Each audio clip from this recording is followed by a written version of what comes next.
नमस्ते। आज हम एक बड़ी दिलचस्प किताब पर बात करने वाले हैं, क्रिस वॉस की नेवर स्प्लिट द डिफरेंस। हाँ, ये किताब बातचीत मतलब नेगोशिएशन को देखने का नजरिया ही बदल देती है। बिल्कुल। और खास बात ये कि वॉस कोई बिजनेस गुरु नहीं, एफबीआई के होस्टेज नेगोशिएटर रहे हैं। तो उनकी दुनिया में तो बीच का रास्ता निकालने का सवाल ही नहीं था। सही कहा। उनका तो पहला सिद्धांत ही यही है कि भाई समझौता यानी स्प्लिटिंग द डिफरेंस अक्सर सबसे बेकार नतीजा होता है। हाँ, ये बात चौंकाती है। हम तो यही सीखते आए हैं कि मिल बांट कर बीच का रास्ता निकालकर मामला सुलझाओ।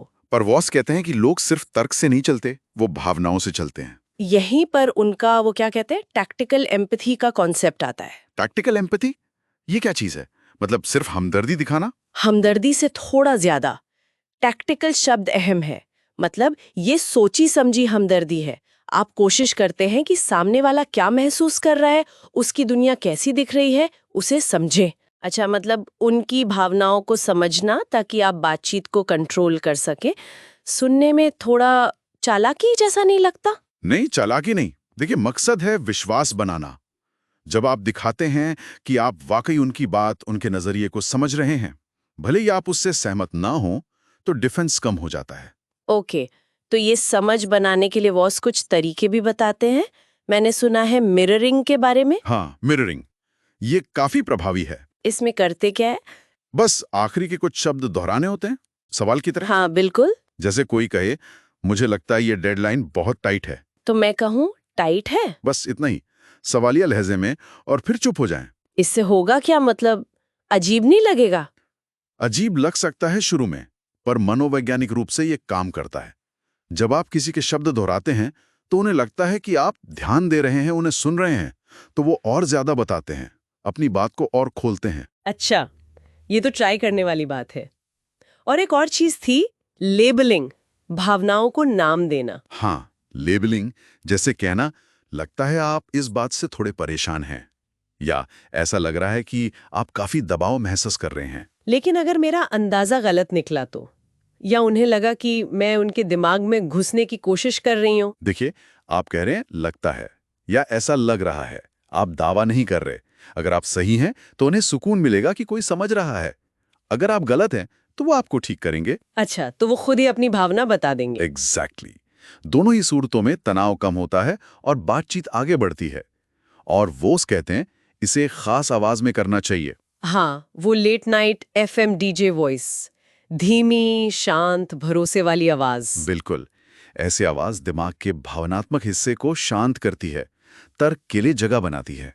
तो मतलब ये सारा खेल सुनने, समझने और टोन का है? शब्दों की अहमियत कम है क्या? नहीं, शब्द जरूरी हैं, पर वो 730-55 रूल याद दिलाते हैं। हाँ, कि 7% शब्द, 38% आवाज का लहजा और 55% बॉडी लैंग्वेज। सही। तो कैसे कहा जा रहा है वो बहुत ज्यादा मायने रखता है। और यहीं पर वॉस की वो बात आती है, no deal is better than a bad deal. कोई डील ना करना एक बुरी डील से बेहतर है। हाँ, क्योंकि जब आपके पास ये टेक्निक्स होती हैं, ये समझ होती है, तो आप दबाव में आकर कोई खराब समझौता नहीं करते। आपको पता होता है कि आप पीछे हट सकते हैं। ये आत्मविश्वास देता है। क्या हाँ, अगर बात नहीं बनी तो थे जबरदस्ती हाँ नहीं करनी। बिल्कुल। लेकिन ये याद रखना जरूरी है कि ये तकनीकें ईमानदारी से इस्तेमाल हों। प्रैक्टिस चाहिए, वरना ये सिर्फ ट्रिक लगेंगी। सही कहा। वॉस की एक और बात थी, जिसने असहमत हुए बिना असहमत होना सीख लिया, उसने बातचीत का सबसे बड़ा राज जान लिया। जिस सहानुभूति और अपनी बात पर टिके रहने का मेल है। तो कुल मिलाकर ये किताब सिखाती है कि कामयाब बातचीत सिर्फ तर्क का खेल नहीं, बल्कि मनोविज्ञान, सहानुभूति और गहरी समझ का खेल है। हाँ, और ये सिर्फ एफबीआई या बड़े बिजनेस डील्स के लिए नहीं है। रोज की जिंदगी में, घर में, ऑफिस में, हर जगह काम आती है। सैलरी नेगोशिएशन से लेके बच्चों से बात करने तक, है ना? बिल्कुल। ये नेगोशिएशन को देखने का एक नया फ्रेमवर्क है। तो जाते जाते एक सवाल सबके सोचने के लिए छोड़ जाते हैं। जैसा वॉस कहते हैं, हम दिन भर में कितनी बातचीतें करते हैं जिनके बारे में हमें एहसास ही नहीं होता कि वो भी एक तरह की नेगोशिएशंस है।